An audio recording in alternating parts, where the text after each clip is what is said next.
I tease Diddy, but because I don't want to be wrong, because they always say I'm wrong.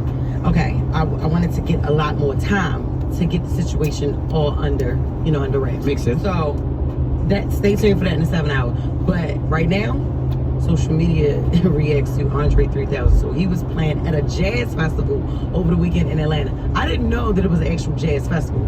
I thought he was up there with like real pros, like it's a festival. And so when I heard it, I was like, oh, it's not that bad. That's his concert. The whole time, this man was playing at a jazz festival. What's crazy is the audio. And the reason why I'm stressing it is a festival is because it gotta be a little bit better. This is what he did.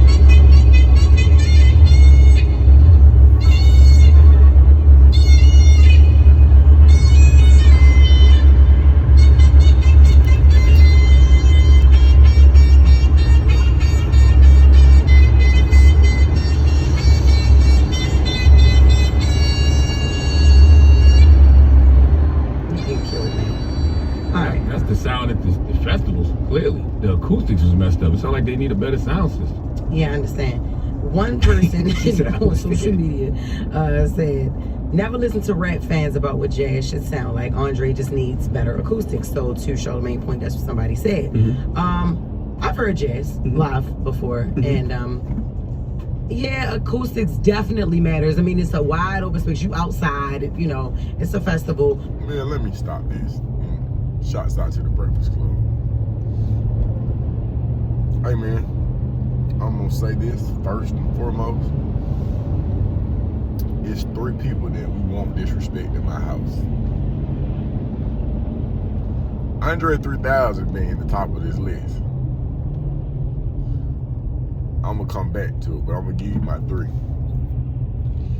T.I., aka the King, aka the Kane, aka you will respect this hustle. There will be no disrespect. And last, and certainly not least, Gucci Mane. I ain't gonna even say that. Those are 3 people you'll never hear me disrespect online. None of that, man. And I'll tell you why. Not all of them, but I'm just gonna speak to 3000 and T.I. So my admiration and respect go out to both of these brothers because they helped raise me. And I ain't talking about on no age or you older than me or I'm older than you. I'm saying that your music, your art, your ability to combine thoughts with percussion helped me through some of my most traumatic times. And so, and for that, I am faithful. And then also, I recognize transition. And sometimes I don't recognize transition, but I recognize the attempt at growth. So, with T.I., hey man, this nigga been representing Atlanta since the first track. I was in Alto State Prison. Let me listen to the cassette tape. I said, man, who is this young nigga, man? This is the king. And on every track, I'm talking about every movie. I'm a fan. I don't give a fuck. I'm a fan. And look, I just respect certain things, bro. I respect certain things. It make my skin itch. I be wanting to punch somebody in the mouth when I hear them talk bad about shit. Period. Like, for real. So within that, hey man, as long as we on this side of the law, man, bro can't do no wrong in my eyes. And the growth. I ain't talking about the monetary growth. I'm talking about the evolution of a gangster or the evolution of a street nigga to fatherhood, to really dreaming in it and like seeing yourself in a different light, bro. Like, this brother doing comedy. And at first, y'all was on some, man, you need to sit down. Hey man, listen, man. I remember T.I. was doing an interview with the Breakfast Club, man.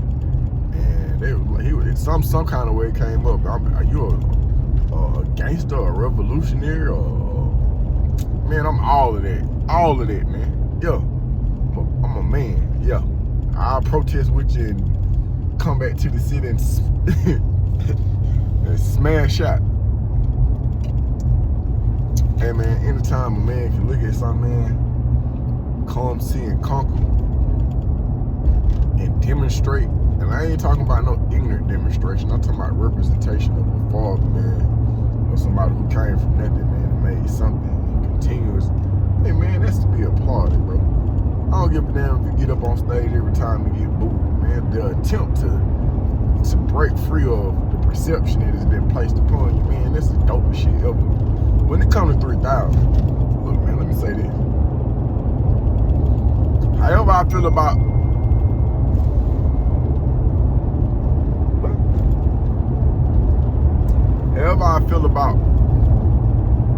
T.I., man, multiply that by 10 with Shouter, man. Multiply that by 10 for 3,000, bro. Cause I remember listening to D3000, bro, again on the cassette tape around about Christmas time back in the early 90s, and we just heard this organized noise. This organized noise, man, and the appreciation, man, that you talk about, not repeat, we talk about rewind, man, because it wasn't the full tape. It was like a sample, so you got bits and pieces, but bro, they was bringing something different, man. Them folks gave us a soundtrack for our life, and you can hear the continued growth. You can hear the continued growth. So when André was on Southern Player Listed, you might have heard something like talking like a period, like, guess what I did? Click. No, couldn't be me. Big boy on the left, Andre's on the right, tight light. So you had a situation where, you know, smoke something. Yeah, that way. Then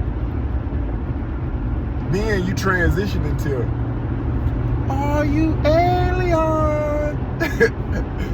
Bruh, listen to me. I got an alien tattooed on my arm. I was 18, 19 years old, man. Everybody in my immediate circle, bro, we all went and got aliens tattooed on us. That's how much, like, them folk could have been like, man, we about to drink the Kool-Aid, y'all. I would have drunk the Kool-Aid. They just, the hole that they had, they were from our city, man. Then the dress code was the dress code. Like, boy might come outside with some knee-high socks, some fresh J's, some cut-off shorts, a tank top and a sombrero. You feel me? Trapping, yeah, or whatever. Ain't in my hood, man. Or at the mall. That freedom of expression, man. And it goes on to now.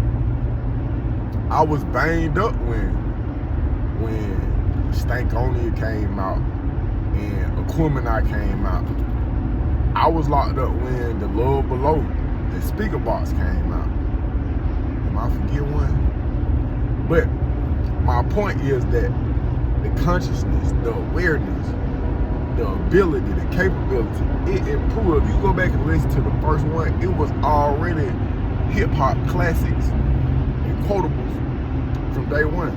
And it just got better, bro. But I hear the maturation, as my homeboy Big D was saying. I heard the maturation, and I grew with these folks, man. These folks raised me, man. So there have been times where I didn't necessarily understand Shawty outfit for about 5 seconds. Man, I was just like, shh, but that's some city shit he on, bro. I got some shoulder pad. Yeah, man, that's some city shit, man. That's some, I don't give a damn. Yeah. And so, with anything else, man, what I see is an individual, a being that is not afraid to try, that is not afraid to be themselves. And when the individual is being themselves, man, I don't know what else you can say. I don't know how you can, hey, I don't give a damn how it sounds to you, or what ain't caught up with. What I'm telling you is this right here, man. These certain people, man, I never disregard, disacknowledge, or downplay. And that is Gucci Mane, T.I., and 3,000. I ain't gonna even touch on Gucci Mane, cause